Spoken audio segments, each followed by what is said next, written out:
Njoftimet nga Prokuroria Speciale e Dhomave të Posaçme të Kosovës javën e kaluar nuk ishin befasuese për askënd, sepse duket si fillim i punës së dhomave të specializuara të Kosovës që nga shtatori i vitit 2016, pra ka pasur pritshmëri prej gati 4 vjetësh që zyra e prokurorit do të bëjë një njoftim se cili është statusi i hetimeve.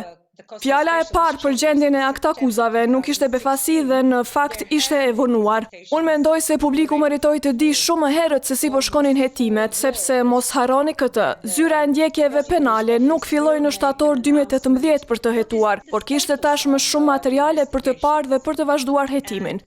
Së pari me librin kurioz nga Carla Del Ponte nga 2018, pastaj ka qenë ky raporti i Dick Martit i shkruar në kuadër të këshilltarit si dokumenti zyrtar i Europës. Atëherë ne kemi raportin e hetimeve të njësisë speciale në vitin 2014, kështu që nëse ka një koleksion kaq të gjerë të materialeve në lidhje me krime të rënda të pretenduara, është e pritshme se ky hetim nga Prokuroria e Dhomave të Specializuara të Kosovës do të prolonte brenda një periudhe shumë të shkurtër kohore, një hetim serioz për të përballur me publikun, i cili financon kursin dhe të thonë mirë pas 4 vitesh, kemi punuar kaq shumë. Por kjo është ajo dhe nuk mendojmë se kjo është mjaftueshme për aktakuzën. Çuditërisht asnjë prej këtyre dy opsioneve që po përmend nuk ka ndodhur. Gjykata nuk tha që i kemi paraqitur projekt aktakuzën tonë dhe gjykatësit paraprak nuk e kanë konfirmuar atë. Ata në thelb po thonë se ne kemi bërë punën tonë, por tashmë për 2 muaj gjykatësit nuk po e konfirmojnë atë. Ata nuk thanë, mirë pas 4 vjetë gjysmë ne me të vërtet nuk mund ta vazhdojmë hetimet, nuk kemi arritur me diçka konkrete. Ata zgjodhen mënyrën e ndërmjetme duke thënë se kemi punuar kaq shumë, tani ua kemi dorëzuar projekt hetimet gjyqtarëve, por gjykatësi nuk po na përgjigjet. Kjo është ajo që më habiti. Pse kjo mënyrë e prokurorit, pse të mos thuash është konfirmuar, aktakuza, ose të themi që kemi provuar për më të mirën, por pas 4 vjetë gjysmë nuk kemi prova që do t'i bindnin gjyqtarët të konfirmojnë aktakuzat. Në krimet dhe ndjekjet penale të mizorive masive dhe përgjithsisht krimeve politike, gjithmonë ekziston një lidhje shumë e ngushtë midis politikës dhe procesit juridik. Kështu që unë jam i gatshëm të spekuloj se kush është dhe pse u bë kjo ngritje e aktakuzës kundër Veselit dhe Thaçit, sepse edhe sikur të kishte tani motive politike prapa, tani është bërë çështje jashtëzakonisht e politizuar dhe të gjitha palët e përfshira në dialog midis Prishtinës dhe Beogradit janë tani duke e përdorur atë si një monedhë për të rregulluar pozicionet e tyre.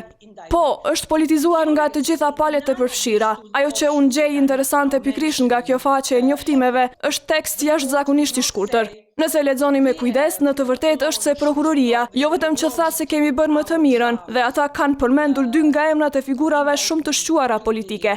Është mjaft e paparë dhe pyes veten se si një administrator ose shërbyes publik, si kryeprokurori Jack Smith, ndonjëherë do të guxonte të përmendte një emër të një kryetari të shtetit, pa pasur një lloj drite jeshile politike nga ndonjë vend tjetër. Nuk kam asnjë informacion, po ju them thjesht për rregullat dhe parimet e institucioneve juridike, asnjë nga mbajtësit e zyrës në gjykat nuk ka mandat, nuk është një pozicion i zgjedhur me vota. Ju gjithmonë duhet të shikoni se kush ka fuqinë për të emëruar kryeprokurorët.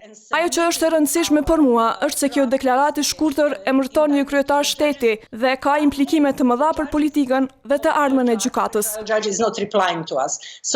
Gjëja e dytë është se ata në thelb thonë se ne jemi në një mënyrë kaq të mirë për të bërë punën tonë. Dëgjoni këta 2 emra. Kjo është absolutisht e paqartë nga zyra e kryeprokurorit sepse është më shumë si mbulesë në çështjen që gjyqtari i procedurës paraprake nuk e aprovon aktakuzën. Ndoshta është aktakuzë që kur nuk kemi parë diçka të tillë në rastin e Miloševićit. E rëndësishme është që ata të mbulohen dhe të thonë se këta individ janë duke punuar në fshehtësi kundër gjykatës që vetë Kosova ka bërë të mundur. Nëse ata po bëjnë ndonjë pengesë të fshehtë, pse neve si publik nuk na njoftojnë për këto pengesa se çfarë është saktësisht? Ndoshta unë mund të ndihmoj nëse ata po e fshehin një dokument, mbase e di për këtë dokument, sepse kam punuar në raste të lidhura. Këto mangësi nga prokurori i zyrës po dëmtojnë seriozisht procesin ligjor dhe besueshmërinë e të gjitha institucioneve. Nuk është politika ajo që po shkatron besueshmërinë e dhomave të specializuara, mirëpo veprimi i prokurorisë speciale na bën të gjithë ne të interesuar të dyshojmë se cilat janë motivet e shefit të prokurorit.